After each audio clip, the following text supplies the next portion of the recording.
చాలా అస్తవ్యస్తంగా ఉందని చెప్తున్నారు. అంటే ఎన్నికల్లో ఇచ్చిన వాగ్దానానికి అమలుకి నక్కకి నాగలోకానికి ఉన్నటువంటి తేడా. మా కుటుంబంలో ఏది రాలేదు సార్. దేశం బాగుపడాలి, అభివృద్ధి పొంతలు తొక్కుతుంది. రాష్ట్రం సుభిక్షంగా ఉందనే చెప్పుకోవచ్చండి. ముఖ్యంగా మహిళలు చాలా సంతోషంగా ఉన్నారు. కూటమి ప్రభుత్వం అధికారంకి వచ్చి 2 ఏళ్ళు అవుతుంది. 2 ఏళ్ల కాలంలో ఎలా ఉంది సార్ పరిపాలన కానీ సంక్షేమ పథకాల అమలు కానీ? ఎన్నికల్లో కూటమి ప్రభుత్వం ఇచ్చిన వాగ్దానాలు సూపర్ 6 ముఖ్యమైనది. సూపర్ 6లో అమలు అనేటువంటిది వాళ్ళు చెప్పిన అంశాల్లోనే చాలా అస్తవ్యస్తంగా ఉందని చెప్తున్నారు. అంటే ఎన్నికల్లో ఇచ్చిన వాగ్దానానికి అమలుకి నక్కకి నాగలోకానికి ఉన్నటువంటి తేడా కనపడుతుంది. ముఖ్యంగా ఈ 2 సంవత్సరాల కాలంలో ప్రజలకు ఇచ్చినటువంటి వాగ్దానాలకు సంబంధించిన దాంట్లో పన్నులు వేయం, ధరలు పెంచం అని చెప్పేసేది కూడా చెప్పారు. అంటే దీనికి కారణం కేంద్రంలో ఉన్న బీజేపీ ప్రభుత్వంతో వీళ్ళకు కలిసి ఉన్నారు కాబట్టి అది కూడా మా బాధ్యత అనే రూపంలో చెప్పిన పరిస్థితి కూడా ఉంది. మరి ఇవాళ ధరలు చూస్తే ఆకాశాన్ని అంటున్నాయి. బియ్యం ధరలు చూస్తే 2 నెలల కాలంలోనే ఈ 2 నెలల కాలంలోనే సుమారు 300 నుంచి 500 రూపాయలు 25 కేజీలకు పెరిగింది. మరి ఆయిల్ ధర చూస్తే 150 నుంచి 180 దాకా పెరిగినాయి. అంటే అలా చూసినప్పుడు నిత్యావసర వస్తువుల ధర కంటే సామాన్యమైన ప్రజలు బతికే పరిస్థితి లేకుండా పోయింది. ఇవాళ సామాన్యులకు ఇస్తామని చెప్పేసి అనుకున్న దాంట్లో ఇళ్ళు ఇస్తామని చెప్పి ప్రతి గవర్నమెంట్ చెప్తా ఉన్నారు. 2007 నుంచి మొదలుకుంటే 2026 వరకు ప్రభుత్వాలు మారినాయి, ముఖ్యమంత్రులు మారుతున్నారు, శాసనసభ్యులు మారుతున్నారు. వచ్చినటువంటి ప్రతి ఒక్కరు కూడా సెంటు 2 సెంట్లు 5 లక్షలు అట్లాగే కట్టిస్తామని చెప్పేసి వాగ్దానాలు తప్ప ఇప్పటి వరకు ఒరిగింది ఏమీ లేదు. కనీసం జగన్ కాలనీలో ఇచ్చినటువంటి వాటిలో కూడా అరకొరగా కట్టినట్లు కూడా దూర ప్రాంతాల్లో ఇవ్వటం వల్ల ఆ దూర ప్రాంతాల్లో ఉన్నటువంటి తక్కువ మంది ఉండటం వల్ల వెళ్ళే పరిస్థితి కూడా తిరిగి మళ్ళీ నగరాలకే చేరుకుంటున్నారు. అట్లాగే ఇప్పుడు కూటమి ప్రభుత్వం ఇస్తానట్టు 2 సెంట్ల స్థలం ఆచరణలో అది అక్కడ కూడా సాధ్యం కాల. దాంతోపాటుగా మన టిట్కో ఇళ్ళు సంబంధించిన వాటిలో ఇస్తామన్నారు. టిట్కో ఇళ్ళు కూడా ఓ 2000 ఇళ్ళు మాత్రం ఇచ్చి చేతులు దులుపుకున్నారు. మరి ఇవాళ మా 673 జీవో ప్రకారం ఇవాళ మా రాష్ట్రంలో ఉన్న మున్సిపాలిటీ స్థలాలన్నింటిలో కూడా పీపీపీ పద్ధతిలో ఇస్తామని చెప్పేసి అంటున్నారు.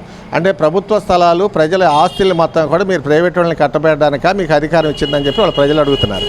కాబట్టి ఇవాళ ఉన్నటువంటి మీరు ఇచ్చిన వాగ్దానం ఏదైతే 2 సెంట్ల స్థలం ఉందో విజయవాడ నగరానికి సంబంధించిన దాంట్లో పేదవాళ్ళ అర్హుల లిస్టులు మీ దగ్గరే ఉన్నాయి. కాబట్టి ఇక్కడ డిస్నీల్యాండ్లో ఉన్నటువంటి 57 ఎకరాలు అట్లాగే ఎక్సెల్లో ఉన్న G+3 అట్లాగే విజయవాడ నగరంలో ఉన్నటువంటి ఖాళీ స్థలాలను కూడా పేదవాళ్ళకి ఇస్తే పేదవాళ్ళు కనీసం గుడిసెలేసుకొని అయినా బతకడానికి అవకాశం ఉంటుంది.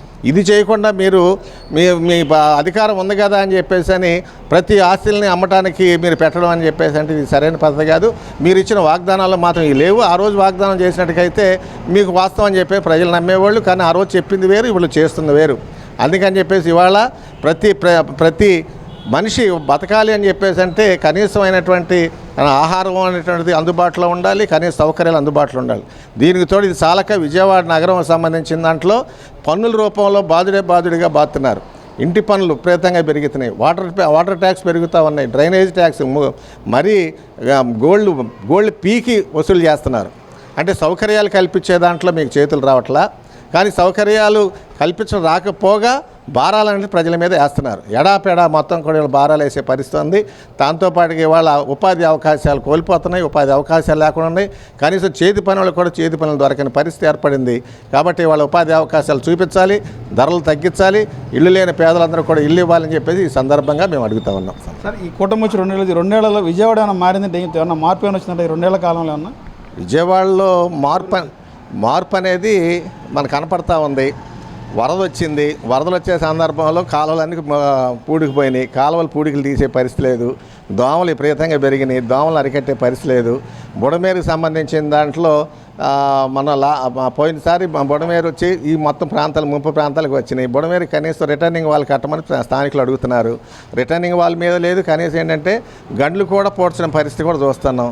ఇది నా నగరంలో అభివృద్ధి అని చెప్పేసి అంటే మనం చూడాల్సింది ప్రజల సౌకర్యాలు కల్పించే దాంట్లోనూ ప్రజలకి అసౌకర్యాలు లేకుండా చూడడం నగరాభివృద్ధి. దాంతోపాటు పన్నులు వేయకుండానే వాళ్ళకి కావలసినటువంటి ఉపాధి అవకాశాలు కల్పించడం అభివృద్ధి అవుతుంది. కాబట్టి ఇవాళ రోడ్లు కూడా మనం చూస్తూ ఉన్నాం. కొన్ని రోడ్లు మొత్తం ప్రైవేట్ వాళ్ళకి ఇవ్వడానికి ఒక ప్రయత్నం చేస్తూ ఉన్నారు. అంటే రోడ్డు మీద నడిచేదానికి కూడా ఎవరికి పనులు వేయడానికి కూడా సిద్ధపడుతున్న పరిస్థితి కూడా మనం చూస్తూ ఉన్నాం. అది అభివృద్ధి కాదు. అభివృద్ధి అనేటువంటిది ప్రజలకి సౌకర్యాలు కల్పించే దాంట్లో అభివృద్ధి తప్ప అభివృద్ధి అని చెప్పేసి అంటే ప్రజల మీద భారాలు లేకుండా చూపించడం అభివృద్ధిగా చూడాలి. చాలా ఉంటాయి అడ్డంకులు. పెళ్ళి అవ్వగానే కోట్లు రావు, కోట్లు రావాలంటే పెళ్లి చేసుకోవాలి, కష్టపడాలి, కష్టపడ్డ తర్వాత ఉపయోగంలోకి వస్తుంది. ఉపయోగంలోకి రావాలి ఇప్పుడే అంటే అది జరగని పని. ఎవరో ఎన్నో చెప్తుంటారు, ఇవన్నీ అసంభవం కానీ పనులు ఇవన్నీ మామూలే. మేము అధికారంకి వస్తే సంపద సృష్టిస్తాము, ప్రజలకు పంచుతాం అన్నారు. సంపద సృష్టిస్తున్నారా చంద్రబాబు గారు?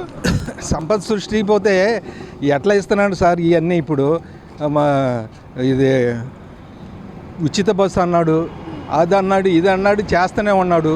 9 పథకాలు అన్నాడు, 9 పథకాల్లో అన్నీ చేసాం. 6 పథకాలు అన్నాడు, 6 పథకాల్లో కొన్ని చేసి. 6 పథకాలు మీకు మీ కుటుంబంలో ఏమైనా వచ్చినాయి? ఈ సూపర్ 6లో మీ పథకాలు ఏమైనా వచ్చినాయి మీ కుటుంబానికి? మా కుటుంబంలో ఏది రాలేదు సార్. దేశం బాగుపడాలి మా ఉద్దేశం. ఈ కుటుంబానికి ఏమైనా సంక్షేమం వచ్చింది? ముందు మన కుటుంబం బాగుపడితే దేశం బాగుపడుతుంది. అది కాదు నా ఉద్దేశం. ఇప్పుడు మన ఇంట్లో ఒక మాట, గురువు గారు ఒక మాట, మన ఇంట్లో మన కుటుంబం బాగుంటే పక్కోడు బాగుంటాడు. మనం ఏడుస్తూ ఉంటే పక్కోడు ఏం బాగుంటాడు? పక్కోడు కూడా వాడు బాగుంటే చాలు నా ఉద్దేశం. అందరూ రోడ్ల మీదకి వచ్చి అంటే మీరు తిండి తినకుండా పస్తులు ఉంటే పక్కోడు బాగుండాలని కోరుకుంటారు. అంతే. దేశం బాగుపడాలి నా ఉద్దేశం. దేశం భోజనం చేస్తున్నారా? రోజు భోజనం చేయడం చేస్తున్నారా? భోజనం చేయకుండా ఎట్లా బతుకుతాం? భోజనం చేస్తాం, బతుకుతాం. కాకపోతే ఏంటంటే దేశం బాగుపడాలంటే కొన్నిటికి ఓర్చుకోవాలి. ఓర్చుకున్నప్పుడు దేశం బాగుపడింది. బాగుపడ్డప్పుడు యువతకు ఉద్యోగాలు వస్తాయి. యువతకు ఉద్యోగాలు వచ్చినప్పుడు కుటుంబాలు కలకల్లాడతాయి. కుటుంబాలు కలకల్లాడాలి, ఉద్యోగాలు వద్దంటే ఆ యువత ఏమైపోతారు? బ్లేడ్ బ్యాచ్ అయిపోతారు, గంజాయి బ్యాచ్ అయిపోతారు, అన్ని రకాల బ్యాచ్లు అవుతారు. అందుకోసం దేశం బాగుపడాలి. ఏ బ్యాచ్ అవుతున్నారు యువత అంతా? యువత ఇప్పుడు ఏ బ్యాచ్ అవుతున్నారు మీరు చెప్పినట్టు? ఇప్పుడు ఆల్రెడీ అయ్యి ఉన్నారు కొంతమంది గంజాయి బ్యాచ్ అయ్యి ఉన్నారు, బ్లేడ్ బ్యాచ్ అయ్యి ఉన్నారు. ఇప్పుడు వాళ్ళ కోసం ఏదో ఒక మార్గం, ఏదో ఒక కంపెనీలు సృష్టించి వాళ్ళని ఒక మార్గంలో పెడితే దేశం బాగుపడిద్ది. ఏంటి జగన్మోహన్ రెడ్డి మావిగాన్ వర్సెస్ అమరావతి అన్నారేంటి? మావి కన్నా కడప కన్నా మాకు తెలియదండి. అదంతా అదే ప్రతిపక్ష వాళ్ళు ఏదో అంటుంటారు, ప్రతిపక్షంలో ఉండోడి అంటుంటాడు. ఎవరున్నా ప్రతిపక్షంలో కానీ దేంట్లో ఉండానా దేశాన్ని బాగుపడేది కోరుకోవాలి సార్. ఇప్పుడు మీరు ప్రతిపక్షం అవ్వచ్చు. నరేంద్ర మోడీ గారు ఇది 3వ ప్రధానమంత్రి. దేశం వెలిగిపోతుందా? ఎన్ని రంగాల్లో దేశం వెలిగిపోతుందంటారా? వెలిగిపోతుందా అంటే అతను చెప్పుకుంటున్నాడు, నేను బాగు చేస్తాను, నేను పథకాలు ఇచ్చాను అంటున్నాడు. ఏముండే ఇలా దేశం అంటే జనానికి ఉపయోగపడే. మధ్యకాలంలో మీరు ఏమన్నా ఇంటి నూనె ఏమైనా కొన్నారా? ఆయిల్ నూనె, మంచి నూనె ఏమైనా కొన్నారా? రేట్లు ఎలా ఉన్నాయండి? రేట్లు అవే రేట్లు అండి. 65 రూపాయలు కేజీ 65. ఎక్కడ ఏ ఊర్లో కొన్నారండి 65 రూపాయలు కేజీ? ఇక్కడే విజయవాడలోనే 65 రూపాయలు 65 కేజీ నూనె. రైస్ రిచ్ అది కూడా చెప్తున్నా, రైస్ రిచ్ 65 రూపాయలు. రైస్ బ్యాగ్ ఎంత ఉందండి?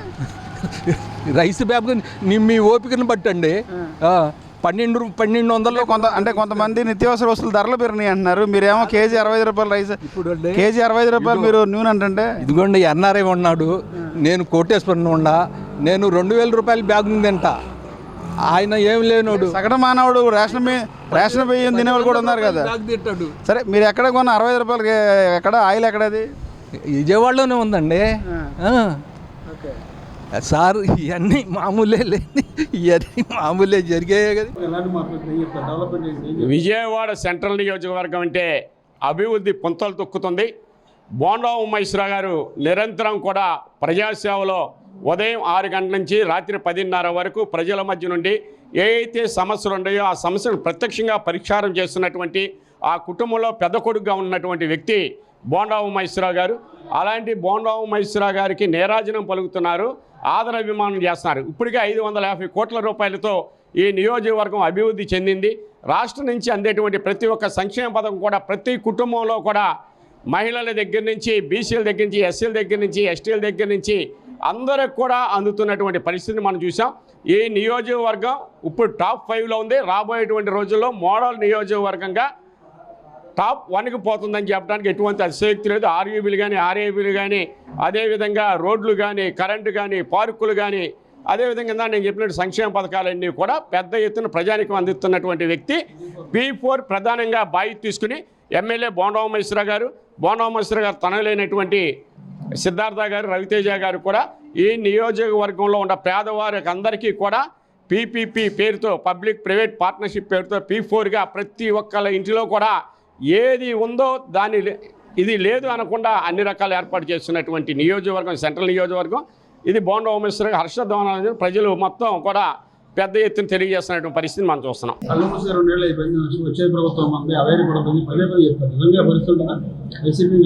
అసలు ఈ 2 సంవత్సరాల కాలంలో మొన్నటి కన్నా ఎన్డీఏ ప్రభుత్వం చాలా బలోపేతం అయింది. తిరిగి 25 నుంచి 30 సంవత్సరాలు ఇదే కూటమి కొనసాగించాలని రాష్ట్ర ప్రజానికం కోరుకుంటుంది.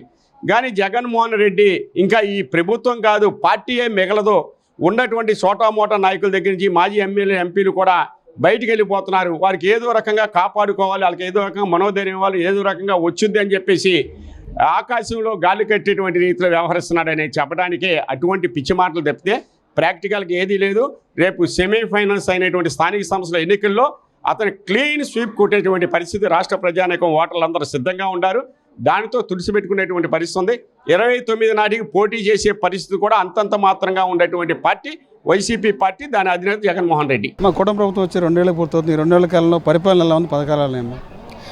ఈ 2 ఏళ్ల పరిపాలన కాలంలో చూసుకుంటే కనుక రాష్ట్రం సుభిక్షంగా ఉందనే చెప్పుకోవచ్చండి. ముఖ్యంగా మహిళలు చాలా సంతోషంగా ఉన్నారు. ఎందుకంటే వాళ్ళు మేనిఫెస్టోలో భాగంగా ప్రకటించిన సూపర్ 6 పథకాలన్నింటినీ కూడా ప్రతి ఇంటికి గడపకి వచ్చి కూడా అందజేస్తూ ఉన్నారు ఈరోజు కూటమి నాయకులు. దీని పట్ల ప్రజలందరూ కూడా హర్షం వ్యక్తం చేస్తూ ఉన్నారు. మరి పెన్షన్ పెంపు కానివ్వండి, 3 సిలిండర్లు, సంవత్సరానికి 3 సిలిండర్లు కానివ్వండి, తల్లికి వందనం, వారి ఆ రోజు ఏదైతే మాట ఇచ్చారో, ఎంతమంది పిల్లలు ఉంటే అంతమందికి ఇస్తానని చెప్పారో అదే విధంగా ఇస్తూ ఉన్నారు. అంతేకాకుండా పోయిన సంవత్సరం ఆశా వర్కర్లు కానివ్వండి, శానిటరీ వర్కర్స్ కానివ్వండి, వాళ్ళకు వచ్చే జీతాలకు మాకు రావట్లేదు, తల్లికి వందనం అని చాలామంది గ్రీవెన్స్లో అప్లికేషన్స్ పెట్టడం ద్వారా ఈ సంవత్సరం విద్యా సంవత్సరానికి మన ఎడ్యుకేషన్ మినిస్టర్ నారా లోకేష్ గారు మంచి నిర్ణయం తీసుకుని ఆశా వర్కర్లకి అలాగే శానిటరీ ఉద్యోగులకు కూడా ఈ సంవత్సరం తల్లికి వందనం ఇచ్చే విధంగా ప్లాన్ చేశారండి. దానికి వాళ్ళందరూ కూడా చాలా హర్షం వ్యక్తం చేస్తూ ఉన్నారు. ఇవే కాదండి, రైతు భరోసా కానివ్వండి, పెన్షన్ పెంపు కానివ్వండి, అన్నా క్యాంటీన్లు కానివ్వండి, ఉద్యోగ కల్పనలు కానివ్వండి, ఏ నియోజకవర్గంలో ఆ నియోజకవర్గం స్కిల్ డెవలప్మెంట్ ద్వారా ఉపాధి అవకాశాలు, ఉద్యోగ అవకాశాలు కల్పిస్తూ ఉన్నారు. రోడ్లు కానివ్వండి, డ్రైనేజీలు కానివ్వండి, మంచినీటి సదుపాయాలు, గిరిజన ప్రాంతాల్లో మంచినీటి సదుపాయాలు కానివ్వండి, రోడ్ల నిర్మాణం కానివ్వండి, అన్ని కూటమి ప్రభుత్వం వచ్చినాక అభివృద్ధికి సంక్షేమం 2 పరుగులు పెడుతున్నాయని చెప్పేసి ప్రజలు అనుకుంటూ ఉన్నారు. వాళ్ళ ఆనందాన్ని వ్యక్తం చేస్తూ ఉన్నారు. జగన్మోహన్ రెడ్డి మావిగన్ వర్సెస్ అమరావతి, నా పార్టీ మేనిఫెస్టో కూడా మావిగన్ పెట్టుకుని వెళ్తామని చెప్పండి. ఏం చెప్తారు ఆయన అభిప్రాయం మీద? మావిగన్ అని మరి నిరుడు 5 సంవత్సరాలు ఆయన పరిపాలన ఉన్నప్పుడు మావిగన్ ప్రస్తావన ఎందుకు తీసుకురాలేదండి? అమరావతిలో సగం పనులు స్టార్ట్ అయిపోయి అమరావతి కోసం వాళ్ళ భూములు త్యాగం చేసి వాళ్ళ ఇది చేసి రైతులు పోరాటాలు చేసి మరి గత ప్రభుత్వంలో రైతుల్ని ఒక గౌరవం లేకుండా వాళ్ళని అన్నం పెట్టే రైతన్నలు వాళ్ళ శ్రమను గుర్తించకుండా వాళ్ళని ఇష్టం వచ్చినట్టు పదజాలంతో కానీ వాళ్ళని పేటీఎం బ్యాచ్ అనివ్వండి, మహిళలను అయితే కొట్టడం కానివ్వండి, చాలా రకాలుగా హింసించారు. వాళ్ళు చేసినటువంటి ఒక రాష్ట్ర ఆత్మగౌరవానికి సంబంధించిన రాజధాని నిర్మించడంలో వాళ్ళు త్యాగం చేసి వాళ్ళ భూములను ఇస్తే వాళ్ళని ఏ విధంగా ట్రీట్ చేశారనేది అమరావతి రైతులు మర్చిపోరండి. చూసిన ప్రజానికం కూడా ఎవ్వరూ మర్చిపోరు. వాళ్ళంత బాధ పెట్టారు. మరి ఈరోజు చట్టబద్ధత తీసుకొచ్చి అమరావతి నిర్మించాలని, అదేవిధంగా సంక్షేమం అందించాలి, అభివృద్ధి అందించాలని చెప్పేసి మన నాయకులు, కూటమి నాయకులు వాళ్ళు నిమిషం తీరిక లేకుండా ప్రయత్నిస్తూ ఉంటే ఈరోజు వాళ్ళు చేసే పనులను క్రెడిట్ చోరీ చేసి వాళ్ళు ఏమి చేయని విధంగా బురద జల్లి ప్రభుత్వంపై బురద జల్లి కల్లోలాలు గొడవలు సృష్టించాలని చెప్పేసి లేనిపోని డిఎస్సి మీద కానివ్వండి, అభివృద్ధి లేదనివ్వండి, సోషల్ మీడియా ద్వారా ప్రజలకు చేయాలని చెప్పేసి వాళ్ళు ఎంతగానో ప్రయత్నిస్తున్నారు. ప్రజలేమీ తెలివి తక్కువ వాళ్ళు కాదండి, వాళ్ళకి అన్నీ తెలుస్తున్నాయి. ఎందుకంటే జీవన విధానం పోయిన అధికారంలో కానీ ఇప్పుడు కానీ వాళ్ళకి తెలుస్తూ ఉంది ఏది బాగుంది, ఏ ప్రభుత్వం బాగుంది, ఎవరు ఇంటికి గడపకొచ్చి ఏ సంక్షేమ పథకాలు అందజేస్తారనేది వాళ్ళకి తెలుస్తూ ఉంది. కాబట్టి అన్ని పిచ్చి మావిగన్ అనేది చాలా సిల్లీగా ఉందండి జనాలు.